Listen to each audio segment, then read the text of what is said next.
OK, alors, ça fait déjà 1h30 à 2 heures que j'ai fait mon mélange à pain. Donc là, c'est le temps de le plier pour la première fois. Je dis 1h30 à 2 heures, ça peut aller entre 1h30 et 5-6 heures pour le premier pliage.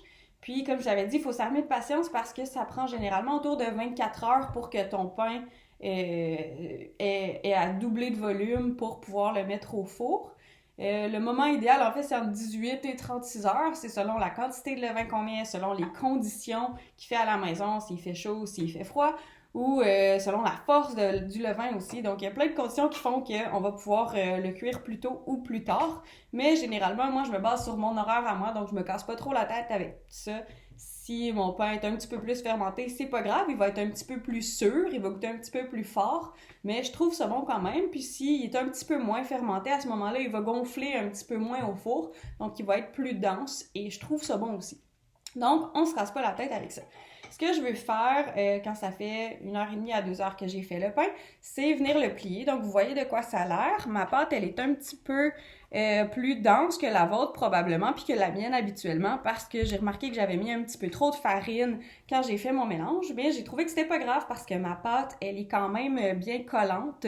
Donc, elle est encore dans le range que je trouve acceptable. Mais si elle avait été vraiment trop dure, cette pâte-là, j'aurais juste pu rajouter un petit peu d'eau, puis faire mon mélange comme ça, puis ça n'aurait pas été grave non plus. Donc là, ce que je vais venir faire, c'est venir plier ma pâte. Je la plie à peu près 6-7 fois. C'est pas quelque chose de bien scientifique. Au lieu de la pétrir, donc c'est un pain sans pétrissage, je viens la plier. Ça permet de développer le gluten, s'assurer que ce soit bien moelleux, puis de s'assurer que ma pâte soit homogène.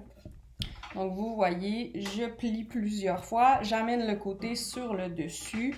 Ça se peut que ce soit plus facile pour vous parce que votre pâte est un petit peu plus flexible.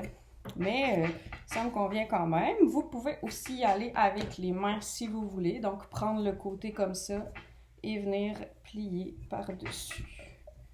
Alors, une fois que c'est fait, vous avez fait quelques pliages. Je fais juste remettre mon assiette ou ma pellicule plastique sur le dessus de mon bol. Puis, je vais remettre ça de côté pour la prochaine heure et demie ou le prochain 6 heures, selon la prochaine fois à laquelle j'y pense.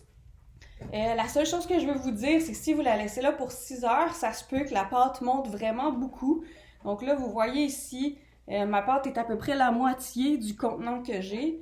Si je la laisse pour 6 heures, il y a des bonnes chances que ça déborde du bol que j'ai. Donc, vous pouvez le transférer dans un bol un peu plus gros ou le diviser en deux dans deux bols différents pour vous assurer de ne pas faire de gâchis. Mais je vous recommanderais probablement, si vous le laissez pour 5-6 heures, de mettre ça dans quelque chose de plus gros, sinon vous allez être bien déçus la prochaine fois que vous allez revenir. Donc voilà, je remets ça de côté pour les prochaines heures, puis je vous reviens plus tard.